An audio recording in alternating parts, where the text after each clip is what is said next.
A palavra de Deus diz assim, Zacarias 3. Deus me mostrou o sumo sacerdote Josué, o qual estava diante do anjo do Senhor, e Satanás estava à mão direita dele para se lhe opor. Mas o Senhor disse a Satanás: o Senhor te repreende, ó Satanás. Sim, o Senhor que escolheu a Jerusalém te repreende. Não é este um tição tirado do fogo? Ora, Josué, trajado de vestes sujas, estava diante do anjo.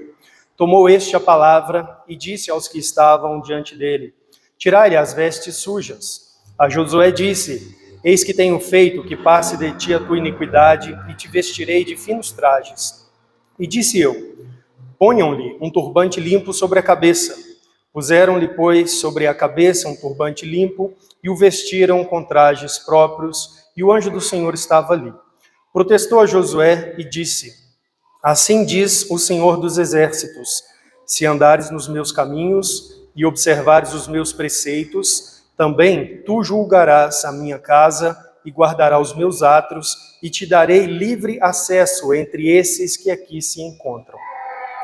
Ouve, pois, Josué, sumo sacerdote, tu e os teus companheiros que se assentam diante de ti, porque são homens de presságio. Eis que eu farei vir o meu servo, o renovo, porque eis aqui a pedra que pus diante de Josué. Sobre esta pedra única estão 7 olhos.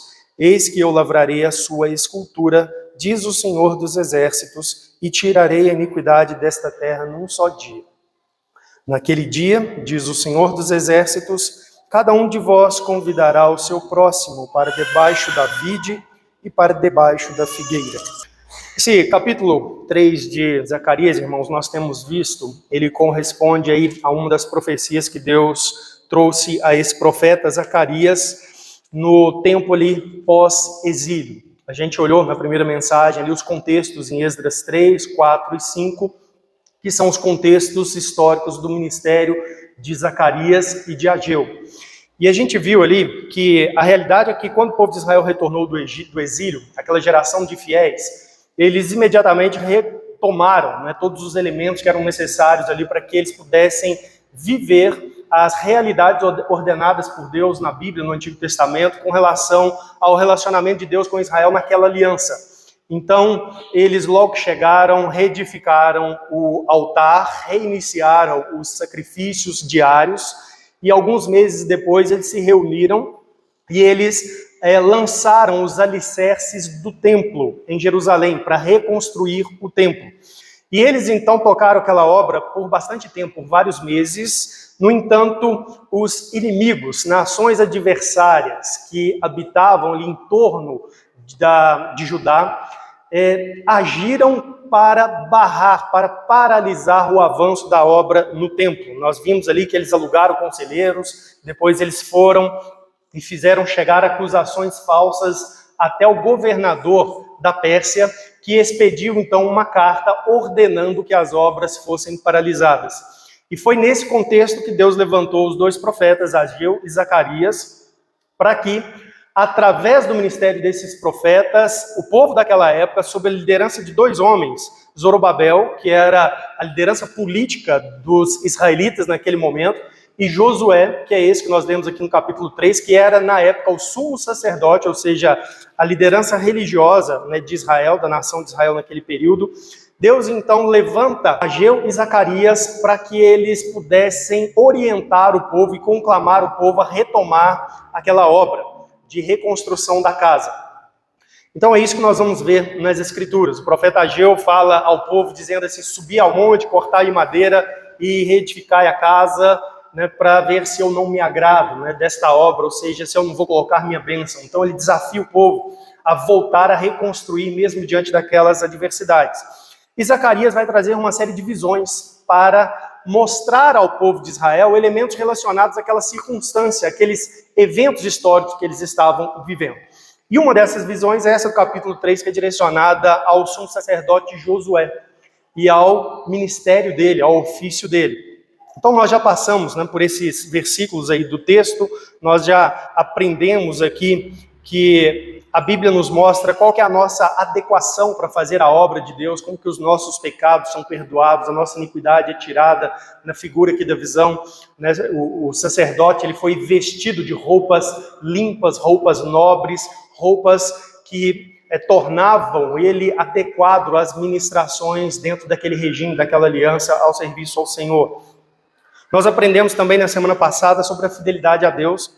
Deus desafia aí Josué, no versículo de número 7, a simplesmente ser fiel a Ele. E é isso que nós precisamos aprender que nós devemos fazer aquilo que é simples, mas que é aquilo que Deus ordenou.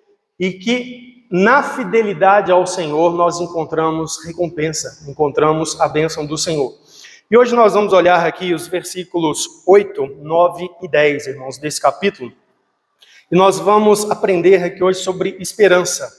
A esperança com a qual Deus alimentou o povo daquela época, que não é diferente da esperança que nós temos, que não é diferente da esperança com a qual nós somos alimentados hoje para servirmos a Deus dentro do nosso contexto, na nossa época, na nossa realidade, com os nossos desafios que temos.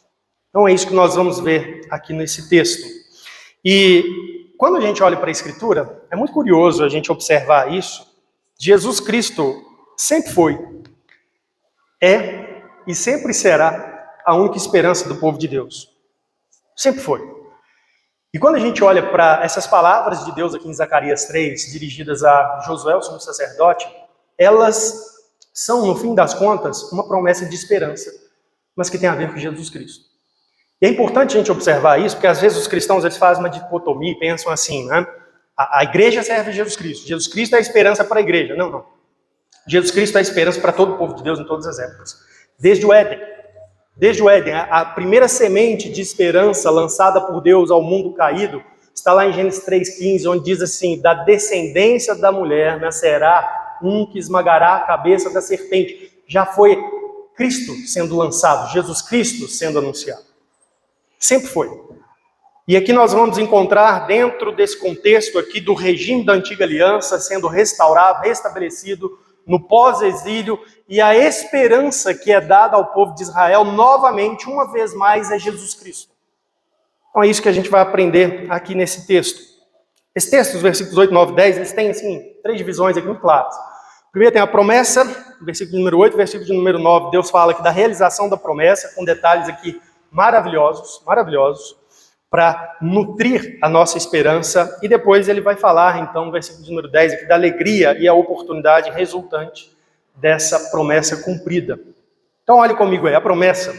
Versículo de número 8, nós lemos assim, ouve, pois, Josué, sumo sacerdote, tu e os teus companheiros que se assentam diante de ti, porque são homens de presságio. Eis que farei vir o meu servo, o renovo.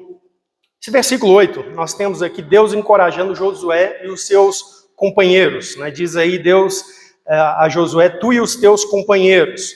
Esses teus companheiros são os demais sacerdotes. Josué era o sumo sacerdote nesta época. Você sabe que na antiga aliança, Deus separou, né, a família de Levi para servir como sacerdotes.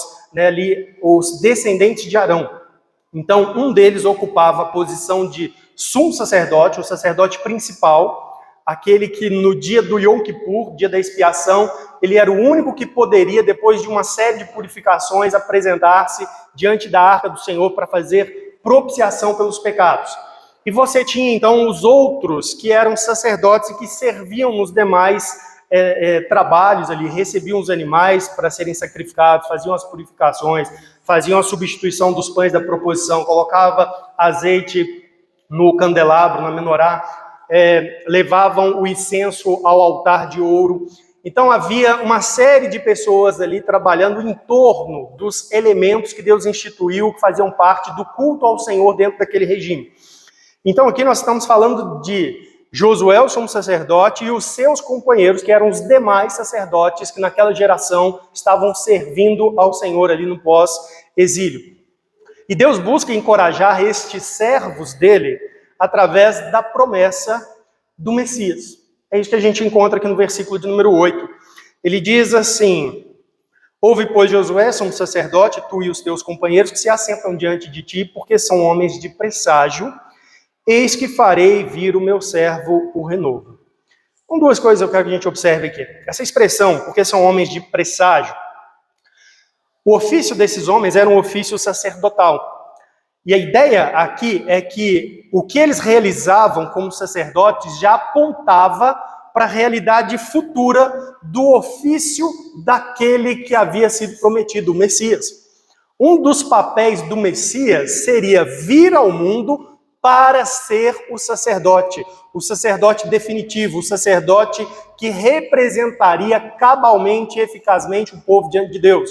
O sacerdote que faria um só sacrifício, que não faria sacrifícios repetidos pelo povo, mas que ofereceria um único sacrifício que seria suficiente para as necessidades do povo na sua reconciliação com Deus.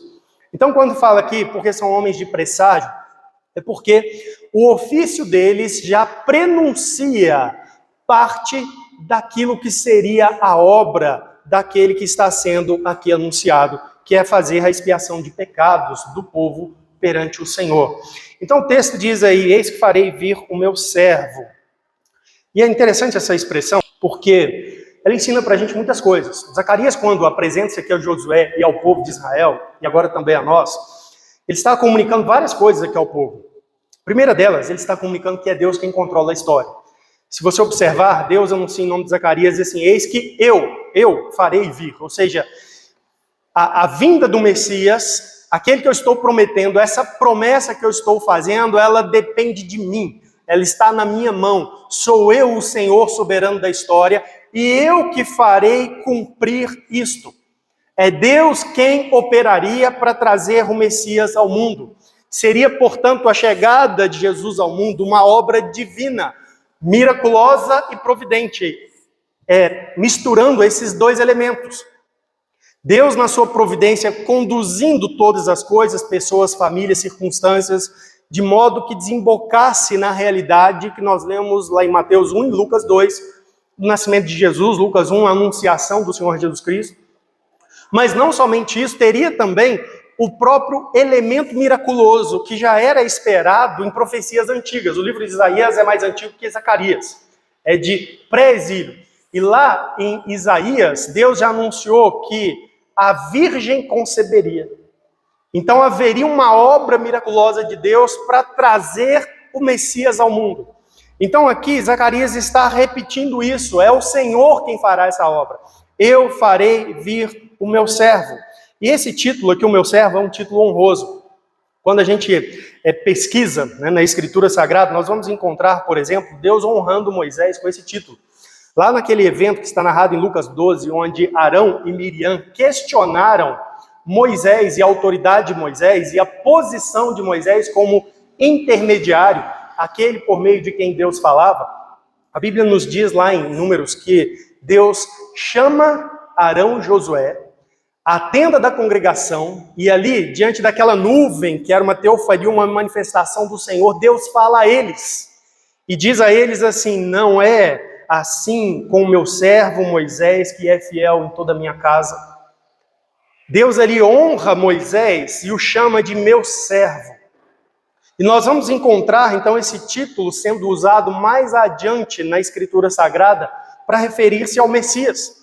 Em Isaías, por exemplo, lá nós vamos encontrar em Isaías 42, e você pode abrir o seu texto bíblico lá, nós vamos encontrar esse título sendo usado no profeta Isaías. E ali, no ensino de Isaías, nós vamos ter a realidade do Messias sendo apresentado dentro dos dois ofícios, o ofício sacerdotal e o ofício profético de Jesus Cristo. E ele é ali anunciado como o servo do Senhor. Nós temos, por exemplo, Isaías 42 assim, eis aqui o meu servo, a quem sustenho, o meu escolhido, em quem minha alma se compraz. Você se lembra que Deus falou de Jesus Cristo? Este é o meu filho amado, em quem me comprazo. Pois isso já está anunciado em Isaías. Esse texto está se referindo a Cristo, ao Messias. O meu servo, a quem sustenho. Pus sobre ele o meu espírito. Você lembra no batismo? O Espírito Santo descendo sobre o Senhor e ungindo para o ministério. E ele promulgará o direito para os gentios. E a partir de Jesus Cristo, a mensagem de salvação expande-se por todo o mundo para alcançar os gentios. Isaías está falando de Cristo aqui, do Messias. E ele recebe esse título o meu servo a quem sustenho. E isso vai ser repetido em Isaías. Dê uma olhada agora lá no capítulo 52 comigo, olha só. Versículo 13, eis que o meu servo procederá com prudência, que algumas traduções bíblicas, inclusive, trazem a palavra servo com um S maiúsculo, sabendo que aqui é uma referência direta ao Messias, com o título. 52, eis que o meu servo procederá com prudência, será exaltado e elevado e será muito sublime. Como pasmaram muitos à vista dele, pois o seu aspecto estava desfigurado, mais do que qualquer outro, e a sua aparência mais do que a dos filhos dos homens. Observe, capítulo 52 começa a anunciar o trabalho de Jesus como sacerdote, como aquele que vem para apresentar um sacrifício pelo nosso pecado. E ele é anunciado como o servo que procederá com prudência e que as pessoas vão pasmar à vista dele. O capítulo 53 vai dizer que as pessoas não se entusiasmaram, não viram nele beleza, embora ele estivesse naquele sofrimento todo, levando sobre si a nossa iniquidade e o nosso pecado. Então esse é um título bíblico para referir-se ao Messias. E lembra, Zacarias é depois de Moisés, depois das profecias de Isaías. Então o que Deus está fazendo aqui é reconectando esse povo e aquela geração a toda aquela série de profecias e esperança que Deus foi disseminando e alimentando o coração do seu povo ao longo dos séculos. E Deus está mais uma vez reativando a mesma esperança, dizendo ali a Josué e aos demais sacerdotes assim: eu farei vir o meu servo. Eu vou trazer o Messias. Isso não está para trás, não. Isso não ficou de lado. Eu farei vir o Messias. Mais do que isso, ele diz aí o renovo. Eis que farei vir, Zacarias 3:8. Eis que farei vir o meu servo, o renovo. Um outro título bíblico, messiânico. Se você se lembrar, a Bíblia fala muito disso. A ideia de renovo é de um ramo que está brotando novamente, né? De uma planta que foi podada, que foi cortada. E ela, então, apresenta ali um broto, um renovo. E isso foi usado também na Escritura como uma referência ao Senhor Jesus Cristo, uma mensagem, né, da vinda futura do Messias. Em Jeremias 23, por exemplo, o Senhor Deus diz assim: eis que vem dias, diz o Senhor, em que levantarei a Davi um renovo justo. E rei que é, reinará e agirá sabiamente, executará o juízo e a justiça eterna. Então Jeremias já anunciou, né, profeticamente a vinda do Messias no futuro nesses termos. É o renovo de Davi. E ele vai vir também com o ofício de rei. Rei que é, reinará sobre o seu povo. Nós não teremos mais reis humanos, nós teremos apenas o rei Jesus Cristo, o renovo. Tá? E Zacarias está usando-se dessa linguagem. E ele está, de novo, trazendo essa promessa para o povo de Israel. E Deus está assim mostrando para eles: olha, não acabou a história. O exílio, o tempo de juízo encerrou e a promessa de salvação continua. A esperança nossa continua. O renovo vai vir, o meu servo virá, Josué. É isso que Deus está aqui fazendo, anunciando a Zacarias dessa maneira. Abra sua Bíblia em capítulo 6 de Zacarias. Eu quero que você veja que esses títulos são unificados em uma só pessoa. E Zacarias faz isso com muita clareza. Nós já lemos lá em Isaías e em Jeremias, né, que essas profecias sobre o Messias falam dele como o sacerdote, falam dele como rei, fala dele também como profeta. Eu não li o texto aqui, eu pulei por causa do tempo, mas falam dele como profeta. E a gente vai ver que quando Jesus Cristo vem, ele exerce esses três ofícios, esses três ministérios. E a Bíblia já apontava para isso em Zacarias mesmo. Aí, esse conceito aí é solidificado no capítulo 6, versículo 12. Nós lemos assim: e diz-lhe, assim diz o Senhor dos Exércitos, eis aqui o homem cujo nome é renovo. Ele brotará do seu lugar e edificará o templo do Senhor. Ele mesmo edificará o templo do Senhor e será revestido de glória. Assentar-se-á no trono e dominará e será sacerdote no seu trono. Reinará perfeita união entre ambos os ofícios. Observe que o profeta Zacarias já falava sobre isso. Quando esse Messias vier, ele vai unificar todos esses ofícios que Deus usa para guiar o seu povo. Deus tinha profetas, Deus tinha o rei, Deus tinha sacerdotes. E aqui Zacarias está dizendo, esses dois, o sacerdote e o rei, esses ofícios serão unificados na presença do Messias, na chegada do renovo. Então essa é a promessa que está aqui sendo posta diante de Josué, o sumo sacerdote e os demais sacerdotes. Irmãos, naquele contexto então de obra paralisada, de pessoas com medo, né, de fazerem as coisas de Deus e receberem retaliação por parte de autoridades, diante de ameaças, diante de adversários que estavam operando, né, conselhos falsos contra o povo de Israel e aquele esforço de servir ao Senhor naquela geração, essas palavras aqui elas servem a Josué e seu companheiro como uma renovação. Olha, Deus tem essa promessa, gente. Então vamos fazer a obra dele. Porque se ele tem essa promessa ainda, não vai dar errado não. Não pode dar errado, porque Deus tem que cumprir isso. O renovo ainda não chegou. O servo ainda não foi enviado. Ele está dizendo que vai enviar e vai ser da descendência de Davi. É um rei, é o renovo. Vamos lembrar de Isaías, vamos lembrar da Escritura. Então podemos servir, vamos fazer o que Deus está pedindo sem temor, porque vai ser abençoado por Ele, Ele nos preservará, Ele nos guardará, porque há uma promessa adiante a ser cumprida. Então essas palavras serviam ali como uma injeção de ânimo para que eles retomassem a obra. Nós sabemos, nós vemos isso lá em Esdras 3, 4, eles sabiam pelas Escrituras que eles deveriam reconstruir o altar, retomar todos aqueles elementos que faziam parte da antiga aliança, ela ainda estava em vigência. Então eles podiam dizer assim, olha, vamos atuar como sacerdotes, vamos exigir os sacrifícios, vamos sacrificar sobre o altar, vamos construir o templo, vamos restaurar a aliança plenamente. Deus vai abençoar isso, porque a promessa ainda está de pé. O renovo ainda virá. O nosso rei ainda vai chegar. Nós vamos ser preservados. Versículo de número 9 de Zacarias 3, agora Deus traz a eles aqui uma palavra sobre a realização dessa promessa. Dê uma olhada comigo aí, Zacarias 3, 9. Porque eis aqui a pedra que pus diante de Josué. Sobre esta pedra única estão 7 olhos. Eis que eu lavrarei a sua escultura, diz o Senhor dos Exércitos, e tirarei a iniquidade desta terra num só dia. Deus está agora aqui anunciando elementos sobre o cumprimento dessa promessa. Eis aqui a pedra que pus diante de Josué. O que ele está falando? Essa pedra aqui não é uma pedra da fundação do templo, embora o contexto era a reconstrução do templo e obras paralisadas, mas a fundação já havia sido lançada, as primeiras pedras já haviam sido assentadas, a obra já estava sendo realizada há meses, e a ideia aqui não é que Deus agora vai abençoar a obra e as pedras vão ser postas no lugar, não é isso aqui. A gente deve buscar nas profecias o significado aqui dessa figura. Deus está usando aqui uma figura. Abra sua Bíblia aí em Isaías 28 comigo. Em Isaías, o Messias ele é prometido nos termos de uma pedra angular, uma pedra de fundação de uma casa, pedra de fundação de um templo. E é a mesma linguagem aqui que Deus, através de Zacarias, está usando. De novo, ele está reconectando esse povo à promessa e a profecias de profetas anteriores que anunciaram a vinda de Cristo.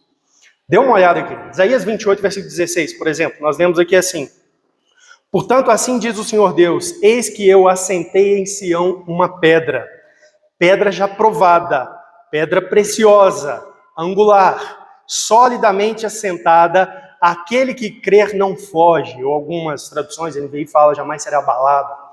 Observe que essa pedra aqui, ela não é uma pedra literal, é uma pedra a qual você precisa crer nela, aquele que nela crer não foge, não será abalado.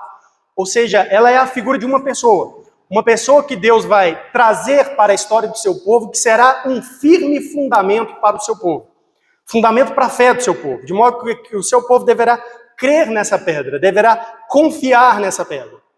Então aqui é anunciado o Senhor Jesus Cristo nessa figura de uma pedra.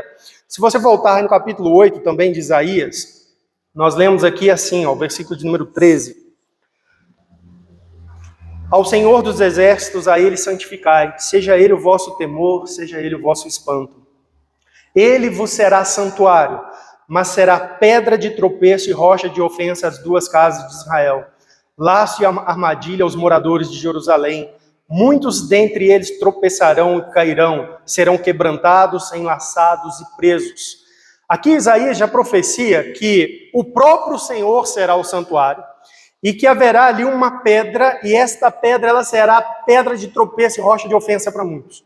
Ou seja, muitas pessoas vão desacreditar dessa pedra, tropeçarão nela, se ofenderão com ela, com aquilo que Deus está propondo por meio dessa pedra, e ao final serão então ali levados, né, em laço, em armadilha. Isso é uma referência a quem? A Cristo. Cristo. Pedro, né, toma esse versículo aqui para aplicá-lo ao Senhor Jesus Cristo de uma maneira direta. Está lá em 1 Pedro 2, ouçam. Pedro diz assim, versículo 4, chegando-vos para ele que é Jesus Cristo, a pedra que vive, rejeitada assim para com os homens, mas para com Deus, eleita e preciosa. Lembra Isaías 28? Pedra preciosa, pedra angular. Pedro continua dizendo assim, também vós mesmos, como pedras que vivem edificados, sois edificados casa espiritual para ser de sacerdócio santo, a fim de oferecer de sacrifícios espirituais agradáveis a Deus por intermédio de Jesus Cristo, pois isso está na Escritura, eis que põe em Sião uma pedra angular, eleita e preciosa, e quem nela crer não será de modo algum envergonhado. Então Pedro está claramente aplicando, né, isso a Cristo, a Jesus Cristo. E o que então Zacarias estava fazendo é dizendo para Josué e os demais sacerdotes assim, olha, eu vou colocar diante de vocês a pedra. Sabe aquela pedra que vocês já esperam, que Isaías já anunciou? O Messias prometido, que será o fundamento do povo de Deus, aquele ao qual todos devem se dirigir, a nossa fé deve estar nele, a nossa confiança somente nele. Pois bem, Josué, eu vou colocar diante de vocês esta pedra. Isso vai cumprir-se. E aí o texto diz mais, assim, pedra única. Zacarias 3:8, olha que coisa bonita isso aqui. Não há outras opções, não há outro fundamento confiável para a fé, para uma vida religiosa, uma vida de reconciliação com Deus, para ter uma esperança de salvação, uma esperança de vida eterna. Não há outro. Nem na pregação apostólica do Novo Testamento, nem na mensagem dos profetas no Antigo Testamento. A mensagem sempre foi, Cristo, Ele é a esperança, Ele é a pedra única. É a pedra única. E Jesus anunciou assim, não é? Eu sou o caminho, eu sou a verdade, eu sou a própria vida. Ninguém vê o Pai, senão por mim. Pedra única. É a mesma mensagem de esperança. O texto diz também, Zacarias 3, assim, sobre esta pedra única estão 7 olhos. Essa é uma figura mais desafiadora, se nós não recorrermos à Escritura Sagrada. Mas o livro de Zacarias mesmo nos ajuda a entender isso, né? Quando a gente segue na leitura, olha aí, capítulo 4, versículo número 10. O que é isso? 7 olhos sobre esta pedra. Zacarias 4:10, nós lemos aqui assim, na outra visão que Zacarias tem. Pois quem despreza o dia dos humildes começos, este alegrar-se-á vendo o prumo na mão de Zorobabel. Aqueles 7 olhos são os olhos do Senhor que percorrem toda a terra. A referência aqui, direta, é a visão do capítulo 4, onde o profeta anuncia ver, né, um candelabro com 7 lâmpadas. Aí nos versículos iniciais desse capítulo 4. Mas é também uma explicação para os olhos, os 7 olhos do capítulo 3. E a ideia aqui é que Deus é aquele que detém o conhecimento completo, o conhecimento sobre tudo que acontece sobre a terra, sobre toda a realidade do mundo. Ele é aquele que vigia a terra. Né? O texto diz aí no versículo 10 do capítulo 4, são os olhos do Senhor que percorrem toda a terra. A ideia de 7 é a ideia de completude na Escritura Sagrada. Deus criou o mundo em 6 dias, no 7º tudo estava completo, e ele disse que tudo era muito bom. E a ideia aqui é que Deus é aquele que tem o completo domínio sobre tudo o que acontece na realidade do mundo. É aquele que vigia tudo, ele é onisciente, ele sabe de todas as coisas. E sobre a pedra estão 7 olhos, ou seja, Deus vigia pelo Messias. Deus sabe exatamente o momento na história em que ele vai trazer esta pedra, que ela vai entrar em tempo e espaço para realizar sua obra. E não é isso que nós vimos, o apóstolo Paulo testemunhando em Gálatas, ele diz assim, vindo porém a plenitude do tempo, Deus enviou o seu Filho. Ou seja, Deus não errou nem um segundo, nem um dia no seu plano. Ele é aquele que vigia sobre todas as coisas, e no tempo exato, programado, predeterminado no seu plano, ele enviou o Messias ao mundo. Os olhos estavam sobre a pedra, vigilantes sobre ela. texto diz mais aqui, o Senhor diz sobre essa pedra assim: eu lavrarei a sua escultura, diz o Senhor dos Exércitos. As construções de antigamente eram feitas com pedras lavradas. É uma coisa impressionante, impressionante. A gente observar as construções egípcias, né? Mesmo a base que restou lá, a pequena base que restou do muro das Lamentações em Jerusalém, eles faziam assim lapidações, lavravam a pedra para que ela pudesse se encaixar e ficar ali solidamente assentada, pedra sobre pedra. E o que Deus está dizendo é o seguinte: eu lavrarei a sua escultura. Ou seja, Deus fará uma obra nessa pedra, ele não vai só enviar, mas ele vai também lavrá-la. E para lavrar uma pedra, você precisa feri-la, para dar a forma que você deseja. Para que ela ocupe exatamente o espaço, que ela tenha um molde para se encaixar no espaço dentro do projeto da construção. Você precisa feri-la. É isso que faz, né, alguém ali que é um escultor, um pedreiro que prepara pedras para construções. Alguns estudiosos têm olhado para esse texto e dito que isso aqui se refere a algum tipo de comemoração, que poderia significar uma espécie de inscrição sobre uma pedra, né? Tipo aqueles eventos onde vai se comemorar, celebrar alguma coisa, aí que você coloca uma plaquinha escrito, alguma coisa, etc. Mas eu não acho que é isso, não. Porque esse lavrar a sua escultura aqui está associado com o que vem na sequência. Observe: eu lavrarei a sua escultura e tirarei a iniquidade desta terra. Ou seja, esse lavrar tem a ver com você ferir essa pedra para que através dela a iniquidade da terra seja tirada. Isso aqui para mim é um anúncio muito claro de que Deus está anunciando que ele iria levar o Messias no Calvário. Que ele ia ser ferido de Deus por causa dos nossos pecados, para levar a iniquidade do povo, para tirar a iniquidade da terra. Isso aqui se harmoniza muito com a profecia de Isaías 53, onde o servo do Senhor ali, que nós vimos, já lemos sobre isso, esse título é usado ali, diz assim sobre a sua obra, Isaías 53:10, todavia ao Senhor agradou moê-lo, fazendo-o enfermar quando ele dera a sua alma como oferta pelo pecado. Ou seja, quando o Messias viesse, ele iria enfermar, ele iria dar a sua alma como oferta pelo pecado, ele iria sofrer nas mãos de Deus, o castigo de Deus, ao Senhor agradou moê-lo, ele seria ferido por nós, pelas nossas transgressões, pelas suas pisaduras, seríamos e somos sarados. E é isso que está sendo aqui anunciado, em linguagem simbólica a Israel. A pedra, gente, eu vou trazer. A profecia não caiu, não. Está diante de nós, é a promessa, eu vou cumprir isso. O Messias vai vir e eu vou feri-lo. Vou gravar a escultura nela, para que por meio disso a iniquidade seja tirada.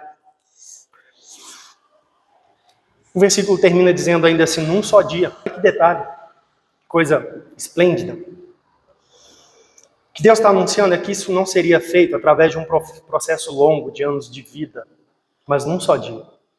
Ou seja, tudo isso ia depender da morte dele, daquele dia em que ele verteu o seu sangue pelo nosso pecado. Num só dia, ali Deus lançou sobre ele a culpa de todos nós. Ele foi ferido em nosso lugar. E ali o nosso pecado foi pago. Ali salvação foi realizada. Num só dia. Então o Messias realizaria obra suficiente e totalmente satisfatória. E é interessante porque isso aqui também tem a ver com a figura, o símbolo do dia da expiação. Se você se lembra, todo aquele ritual de adoração que Deus prescreveu ao povo de Israel, está lá em Levítico 16, Levítico 23. Uma das festas prescritas foi o Yom Kippur, dia da expiação, que era feito uma vez ao ano. Uma vez ao ano. Lá em Levítico 23 diz que era aos 10 do mês sétimo. No dia 10 do mês sétimo eles tinham essa celebração, o Yom Kippur, que era aquele dia onde fazia-se expiação pelo pecado de todo o povo. E era o dia em que o sumo sacerdote se purificava, se paramentava todo, portava aquele peitoral com as 12 pedras, simbolizando todo o povo. Ele oferecia sacrifícios por si, ele recolhia o sangue que foi derramado e levava ao Santo dos Santos e borrifava sobre o propiciatório para fazer propiciação pelos pecados do povo. E a iniquidade era simbolizada como sendo levada embora por meio daquele bode, o qual a mão do sumo sacerdote era imposta sobre a cabeça dele. Ele confessava os pecados do povo e eles soltavam aquele animal fora do arraial e ele ia para o deserto, e o símbolo era de que os pecados foram retirados. Deus aceitou o sacrifício. Uma vez no ano isso era feito. Uma vez no ano. E aqui o texto então nos diz que isso seria feito também uma única vez, num só dia. Não precisaria ser repetido. O que o Messias faria seria uma obra suficiente e satisfatória, completamente, totalmente. Um outro detalhe desse versículo 8, antes de a gente passar ao próximo. Essa pedra aqui, ela é colocada diante de Josué, não é? Você observou aí, o texto diz assim, versículo de número 9, porque eis aqui a pedra que pus diante de Josué. Ou seja, algo para ele contemplar, algo para ele mirar, aquele a quem ele deve confiar. Josué, eu estou pondo diante de você e dos seus companheiros a pedra de Josué, lá de Isaías, o Messias, está diante de você. Olhe para ela, confie nela. Ou seja, não era apenas aqui a revelação de um conhecimento do que Deus faria ao longo da história. Não é apenas aqui uma história cultural, profética, religiosa de um povo, mas também é aqui um arauto que desafia Josué e os demais a servirem ao Senhor baseado na sua fé em Cristo. A sua fé em Cristo pré-encarnação, como aquele que viria, que seria a pedra. Está diante de vocês. Olhem para ela. É nisso que vocês devem mirar, é nisso que vocês devem confiar. É nesta confiança que vocês devem prosseguir servindo ao Senhor na geração de vocês. Então essas palavras desafiam aqui a fé no Messias vindouro, a única fonte de esperança que Deus tem ao seu povo. Essas palavras também aqui focam o ponto correto. Essa realização que é aqui descrita já mostra para nós que o problema ao qual as pessoas precisam se livrar, o verdadeiro problema, é o problema do pecado. Lembra, o contexto aqui era um contexto de adversidade. Adversários alugando conselhos, nações no entorno querendo a destruição de Israel, querendo impedir o renascimento daquela nação, paralisia da obra por meio de autoridades superiores. Esse era o problema da circunstância, mas olha como que Deus, através do profeta, desloca o olhar dessas pessoas para a sua realidade circunstancial e aponta para o real problema. Isso aqui é importante porque às vezes nós nos perdemos nos problemas da nossa vida, não é? Nós ficamos preocupados com o que está acontecendo no nosso entorno, as coisas, especialmente as coisas ruins que nos incomodam, a enfermidade, a morte, né, as crises econômicas, o desemprego e tantas coisas, mas onde que está o problema real do ser humano? É a coisa mais séria que o ser humano precisa lidar, é o seu pecado diante de Deus. E só há um meio para lidar com isso. A única esperança é Cristo. Ele é a esperança. E a gente precisa confiar nele. Ele é a solução de todos os demais problemas, não imediatamente, mas a longo prazo. Jesus traz um novo céu e nova terra, onde habitam justiça, onde não terá mais dor, enfermidade, não terá morte, tudo isso terá passado. Não terá adversários, todos como uma verdadeira família diante de Deus. Então a solução real é o pecado, é vencer o pecado em Cristo, por aquilo que Deus anuncia, aquilo que Deus colocou como solução. E por último, no versículo de número 10, a alegria e a oportunidade resultante, então, dessa promessa, quando ela for cumprida. Olha o versículo 10, naquele dia, diz o Senhor dos Exércitos, cada um de vós convidará o seu próximo para debaixo da vide e para debaixo da figueira. Naquele dia. Observe que não é em outro dia. Ele não está falando de algo aqui que se refere a eventos posteriores, a ocasiões futuras, a eternidade. Não, isso aqui é só para quando o Senhor Jesus Cristo voltar. Não. Naquele dia, ou seja, no dia em que a pedra for lavrada, em que a iniquidade for retirada, naquele dia, diz aí o texto, diz o Senhor dos Exércitos, cada um de vós confidará ao seu próximo para debaixo da vide e para debaixo da figueira. Dois elementos são anunciados aqui como resultados imediatos, né, para o povo de Deus daquela obra realizada: alegria e oportunidade.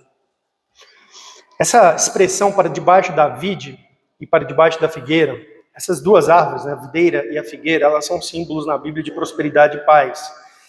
Prosperidade e segurança, né? Paz por causa de segurança.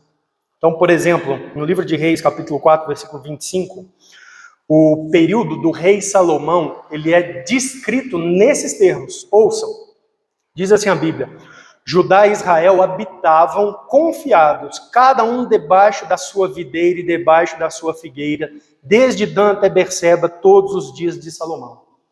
Os dias de Salomão foi um período de paz em Israel. Eles não se envolveram em conflitos, não tiveram assim adversários, pessoas se levantando contra eles. E isso é descrito assim: cada um habitava debaixo da sua videira e da sua figueira. Então isso é uma linguagem na Bíblia de tempos de paz, de tempos de segurança. Jeremias 23, nós lemos também assim: eis que vem dias, diz o Senhor, e que levantarei a Davi um renovo justo, e rei que reinará e agirá sabiamente, e executará o juízo e a justiça na terra. Nos seus dias Judá será salvo, e Israel habitará seguro. Certo que Jeremias já anunciava que quando o renovo viesse, rei que em decorrência da vinda dele, o povo de Deus habitaria seguro e haveria salvação. Isso já havia sido anunciado pelo profeta Jeremias. Que a mesma coisa que Zacarias está anunciando, reconectando eles às mesmas promessas e à mesma esperança. Abra sua Bíblia em profeta Miqueias agora, esse texto eu quero que você acompanhe. Usa essa mesma linguagem aqui de assentar-se debaixo da videira, debaixo da figueira, como referência a dias específicos. Que dias são esses que o profeta Miqueias aqui fala? Ele diz assim, Miqueias 4, mas nos últimos dias acontecerá que o monte da casa do Senhor será restabelecido no cimo dos montes e se elevará sobre os outeiros, e para ele afluirão os povos. Irão muitas nações e dirão: vinde e subamos ao monte do Senhor e à casa do Deus de Jacó, para que nos ensine os seus caminhos e andemos pelas suas veredas. Porque de Sião precederá a lei e a palavra do Senhor de Jerusalém. Versículo 4, mas assentar-se-á cada um debaixo da sua videira e debaixo da sua figueira, e não haverá quem os espante, porque a boca do Senhor dos Exércitos o disse. Que dias são esses? Miqueias chama de os últimos dias, que são os dias atuais. Os últimos dias, segundo o apóstolo Pedro, em Atos capítulo 2, eles foram inaugurados, ali cumpriu-se a profecia de Joel sobre os últimos dias. São os dias entre a primeira vinda e a segunda vinda de Cristo. Jesus Cristo já veio e inaugurou os últimos dias. A única coisa que falta agora de Deus cumprir das suas promessas é a volta de Jesus Cristo, o juízo novo céu e nova terra. Então nós estamos vivendo nesse período, os últimos dias. Então essa descrição aqui de Zacarias é uma descrição, irmãos, dos dias atuais. Do período que nós vivemos, do período que iniciou-se com a vinda de Jesus Cristo, a sua morte ali no Calvário. Esses são os últimos dias. E são dias de paz, são dias de segurança para o seu povo. Então isso aqui é uma descrição do tempo que nós vivemos. É um tempo de alegria. É um tempo de paz e segurança. É assim que o povo de Deus deve se sentir. Nós sentimos coisas. E nós devemos nos sentir seguros, porque o Messias veio. A pedra foi assentada, ela foi esculpida. O nosso pecado foi tirado em um único dia.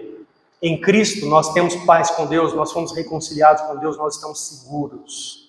Apesar de qualquer circunstância que envolva a nossa vida nesse mundo, temporariamente, nós estamos seguros. É essa a linguagem, é um tempo de segurança. Mas não só um tempo de segurança, né, de alegria por causa dessa segurança, mas é um tempo também de testemunho, de convite. Cada um de vós convidará o seu próximo. É um tempo de oportunidade, não é? Convidar os outros para desfrutar essa segurança. É um tempo de oportunidade. Cada um convidará o seu próximo. Zacarias está dizendo, é o tempo onde haverá comunicação, onde o povo de Deus será tremendamente testemunhador. A igreja vai levar a mensagem ao mundo, vai falar desse Messias, desse Salvador, vai convidar o próximo, o semelhante. Olha, venha, arrependa dos seus pecados, creia em Jesus, confie nessa promessa, tenha essa esperança. Em breve a vida passa, ele retorna, estaremos com ele em novos céus e nova terra. É um tempo de convite, é um tempo de oportunidade. Miqueias já disse isso, né? Eu li aí no texto. O texto diz assim, Miqueias 4:1, e para ele afluirão os povos, irão muitas nações e dirão, vinde, subamos ao monte do Senhor e à casa do Deus de Jacó para que nos ensine os seus caminhos. É isso que está acontecendo desde o Pentecostes. No Pentecostes foi inaugurada a pregação ao mundo inteiro. Pelo dom de línguas, os apóstolos testemunharam em línguas diversas para pessoas de diversas nacionalidades. E é isso que está acontecendo no mundo inteiro. Nós vivemos esse tempo de alegria, de segurança em Cristo, de consciência de que não há temor, não precisamos ficar espantados, não precisamos temer a morte, o mal não vai triunfar, o Senhor vence, porque Cristo já veio, já ressuscitou dentre os mortos. E nós podemos anunciar para as pessoas, venha, suba conosco, vamos desfrutar disso juntos.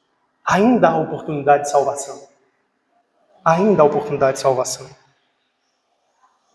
Eu quero encerrar trazendo aos irmãos aqui algumas lições. Uma delas que eu estava pensando é que esse texto essencialmente é uma renovação de promessa. E ele foi anunciado aí, de acordo com os cálculos aqui que a gente faz na Escritura, por volta do ano 520 antes de Cristo. Mais ou menos o tempo de história do Brasil, né? Mais ou menos o tempo de história do Brasil. 520 anos de Cristo. E Deus cumpriu, não cumpriu? 5 séculos depois. Irmãos, humanamente, as promessas de Deus demoram, porque a nossa vida é pequenininha. Ontem eu estava confortando uma pessoa falando sobre isso. A Bíblia diz que a nossa vida é como vapor. Humanamente, as promessas de Deus demoram, porque nós, assim, não faremos nada. Nada. Vivemos pouco. Mas elas não falham, mesmo que para nós pareçam distantes. Não falham.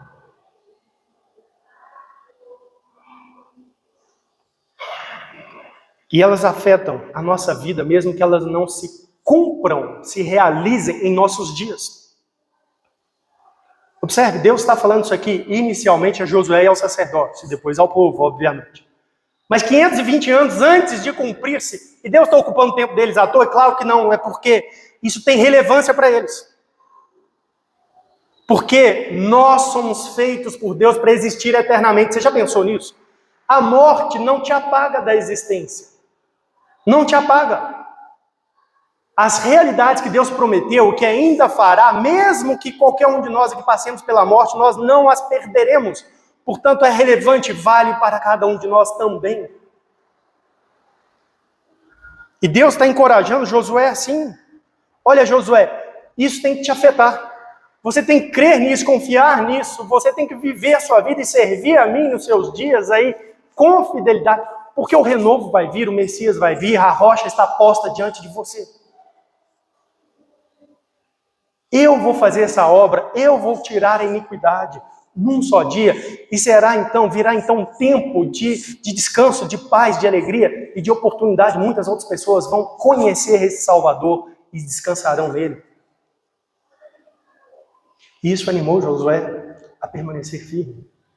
E a gente precisa lembrar disso, irmãos. As promessas de Deus, mesmo que elas não cumpram no nosso dia, mas elas se cumprirão para nós também. Você aguarda novo céu, nova terra? Você aguarda o retorno de Jesus Cristo? Nós devemos aguardar. Pode ser logo, pode ser nos nossos dias ou pode ser mais adiante. Mas mesmo que seja mais adiante, isso tem a ver com a nossa existência, com o nosso relacionamento com Deus, com a nossa condição para a eternidade eterna. Então nós devemos permanecer firmes, confiantes nas suas promessas. Eu disse para vocês que Jesus é a esperança. Sempre foi. Jesus é posto aqui como uma esperança para Josué e os sumos sacerdotes. Jesus foi anunciado como uma esperança para o povo da época do seu nascimento. Jesus é anunciado como esperança para nós. E continuará sendo anunciado como a esperança para todos os que ainda virão até que Ele retorne. Porque no fim de todas as coisas, o que importa, a realidade é, Deus nos fez para se relacionar com Ele. Nós nos afastamos dele por causa do pecado. Deus envia Jesus para nos resgatar e refazer esse relacionamento que então perdurará por toda a eternidade. É isso. A sua vida não é isso que você está vivendo hoje e agora apenas. Você tem que entender isso. E é isso que Deus está aqui falando também a Josué, o sumo sacerdote. Josué, a sua vida não é só os problemas de agora. Não adianta eu trazer para você como mensagem de esperança e dizer seus inimigos vão ser derrotados, né, você não vai ter mais problema, ninguém vai se levantar, né, contra vocês. Mas a nossa vida não é só isso. Não é só isso. É muito mais do que isso, vai muito além disso, transcende a isto. E é Jesus Cristo a única esperança que transcende a vida de todo ser humano desde agora. A única. Por isso ele sempre foi, ele é e sempre será a esperança dos pecadores. Agora, a mensagem foi: a rocha está diante de você, a pedra. É um desafio à fé. Nós precisamos crer em Cristo. O Evangelho, em qualquer época, seja de qual forma ele foi anunciado, ele é um desafio à fé. Nos desafia a crer. A salvação sempre foi pela fé. A perseverança nos caminhos de Deus pela fé. Então Josué e os sacerdotes precisavam olhar para a pedra, confiar que Deus faria aquela obra, e então prosseguir servindo ao Senhor em meio àquelas circunstâncias. E é isso, a Bíblia nos desafia a crer em Cristo, na rocha. Pedro disse assim: chegando-vos para ele, a pedra que vive rejeitada assim pelos homens, mas para com Deus eleita e preciosa. Versículo de número 6, ele diz: por isso está na Escritura, eis que põe em Sião uma pedra angular, eleita e preciosa, e quem nela crer não será de modo algum envergonhado. Esse é o desafio. Quem nela crer não será de modo algum envergonhado. Você crê? Ou você se envergonha de Cristo? Que quem se envergonha de Cristo será envergonhado dentro desse plano da realidade de existirmos diante de um Deus eterno. Aqueles que rejeitam a Cristo agora, essa oportunidade, esse tempo de oportunidade, serão envergonhados. Qual que é a sua posição? O que você faz com Cristo? Você precisa pensar nisso. Pedro ainda usa aqui o profeta Isaías, e ele diz assim, versículo 7, capítulo 2, sua epístola: para vós outros, portanto, os que credes é preciosidade. Para homens e mulheres fiéis a Deus, como Josué, como sumos sacerdotes daquele período, Jesus Cristo, essa pedra, é aquilo mais precioso que Deus fez por nós nesse mundo. É incomparável. Não tem nada igual. Nada igual. Deus se fazer carne para morrer pelos meus pecados. Deus me amarra a ponto de entregar o próprio filho dele. Muitos pais, nós admiramos o amor, não é, do pai e da mãe, mas muitos, assim, são egoístas ao longo da sua vida, mesmo que fazem coisas boas pelos seus filhos, em alguns momentos manifestam egoísmo profundo, pensar somente em si, querer tudo para si. Mas Deus deu o seu próprio filho por mim, deu por você. Isso é incomparável, é precioso demais. É uma experiência de amor que você não encontra em nenhum outro lugar, em nenhum outro ser humano. Então Pedro diz aqui: para vós outros, portanto, os que credes é a preciosidade. Mas para os descrentes, e que você não esteja aqui, para os descrentes, a pedra que os construtores rejeitaram, essa veio a ser a principal pedra angular e pedra de tropeço e rocha de ofensa. Que Cristo não seja pedra de tropeço para você. Você não olhe para isso e fala assim: eu não quero saber disso. Eu quero que a minha vida siga. Eu quero que meus projetos deem certo. Eu quero que a vida para mim dê certo, que eu seja feliz aqui. Pois bem, existe também esse caminho. Mas esse é um caminho daqueles que estão tropeçando. Para quem Cristo e a mensagem de Cristo é ofensiva. Loucura. Eu render minha vida ao senhorio de Jesus Cristo, reconhecê-lo como Rei, não atender a nenhum outro ser humano, mas a Ele, a sua palavra, viver minha vida entregue a Ele? Não. Sabe como que isso configura na prática? Pedro diz assim: são estes os que tropeçam na palavra sendo desobedientes. Você quer saber se Cristo é para você pedra de tropeço, rocha de ofensa? Você tropeça na palavra. Você é alguém que trupica nas letras da Escritura, nos mandamentos, nas orientações, na visão de mundo da Escritura, nas promessas, na esperança da Bíblia. Você tropeça em todas essas coisas, você se embola com tudo isso. Você abraça tudo do mundo da sua vida e deixa isso de lado. Você é desobediente ao que a Bíblia diz. Você desobedece o chamado ao arrependimento e a crer em Jesus como Senhor e Salvador. Esse é o quadro que configura aquele para quem Cristo é rocha de ofensa e pedra de tropeço. É um alerta isso. É preciso crer nele. Crer nele como Salvador de nossos pecados. Essa é a necessidade fundamental do ser humano. Fundamental. E desfrutar a alegria com ele, irmãos. Nós não podemos ver nossa vida assim com a perspectiva materialista.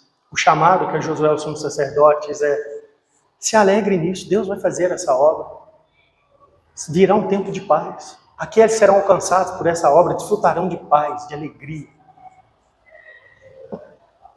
A gente precisa de parar de viver a nossa vida muito ligada às coisas que nos acontecem no imediato. O problema com a morte, com a perda de pessoas que amamos, o luto, o problema com as enfermidades, as hostilidades que a gente enfrenta na vida, a oposição, os conflitos. Sabe, a gente viver uma vida assim, uma vida muito mesquinha para alguém que conhece Cristo, conhece Deus, que conhece aquele que transcende todas as épocas. É muito pequeno. É muito pequeno. Nós temos esperança. Nós não somos como aqueles que não têm esperança, disse o apóstolo Paulo. A gente precisa enfrentar essa vida que é a luz disso. Não em desespero, como se tudo isso aqui fosse tudo que nós pudéssemos ter. Que Deus nos ajude a agarrar ao máximo possível. Você já percebeu como que os servos de Deus mais dedicados na Bíblia são bem despreendidos deste mundo? Paulo fala assim: partir e estar com Cristo é muito melhor do que esse mundo aqui. Você já consegue falar isso com sinceridade do coração? Senhor, eu tenho plena consciência da minha salvação em Cristo Jesus. Tenho plena consciência de que morrer é encontrar, deixar esse mundo de pecado. Eu tenho plena consciência que, se o Senhor me chamar, e pode ser agora, será muito melhor do que o que eu estou vivendo.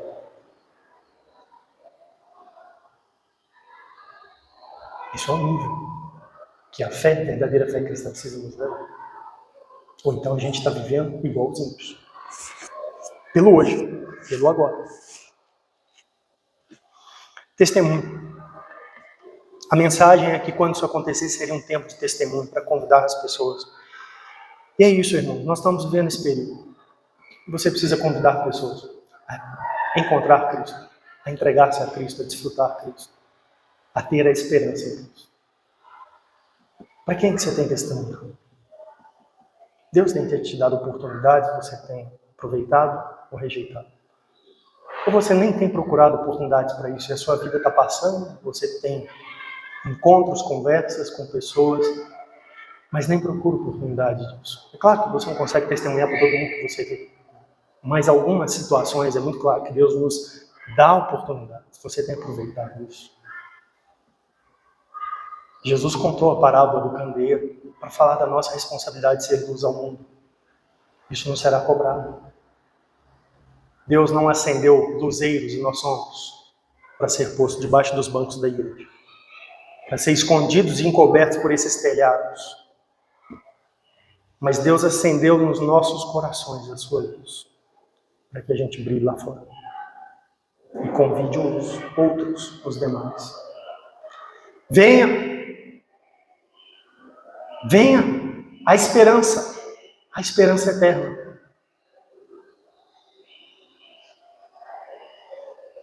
Salmo 118, alguns entendem que foi escrito nesse contexto das profecias de Ageu e Zacarias no pós-exílio. E é bem provável que seja. A leitura do Salmo nos aponta bem elementos assim, que fazem parte desse contexto. E esse Salmo é aquele que fala da obra do Messias. Salmo 118 diz assim: render-te-ei graças, porque me acudiste e foste a minha salvação. A pedra que os construtores rejeitaram, essa veio a ser a principal pedra angular. Isto procede do Senhor e é maravilhoso aos nossos olhos. Como cristãos, essa tem que ser a nossa declaração. Nós reconhecemos a pedra. Reconhecemos Cristo, o Salvador, o Messias. Isso procede do Senhor, essa obra, a vinda de Jesus Cristo, que Ele fez, é obra de Deus, no mundo a nosso favor. Isso tem que ser maravilhoso aos nossos olhos. Você tem que se agradar disso. Um cristão verdadeiro se agrada disso. É por isso que nós celebramos a ceia regularmente, sem enjoar. Porque nós lembramos da pedra ferida, do que Ele fez por nós. Isso é maravilhoso aos nossos olhos. E o Salmo diz ainda assim no próximo versículo: este é o dia que o Senhor fez. O dia que o Senhor fez, relacionado à pedra, à obra na pedra. Às vezes eu já vi, né, pessoas lendo isso aqui no meu aniversário, por exemplo. Esse é o dia que o Senhor fez. Regozijemos e alegremos nele. Totalmente fora de contexto. O Salmo está falando da pedra. Ou seja, do que Deus fez, do dia em que Deus realizou uma obra no Messias, na pedra. Regozijemos e alegremos nele. Isso deve trazer alegria e regozijo ao nosso coração. Esse é o fundamento da nossa alegria, esse é o fundamento da nossa esperança.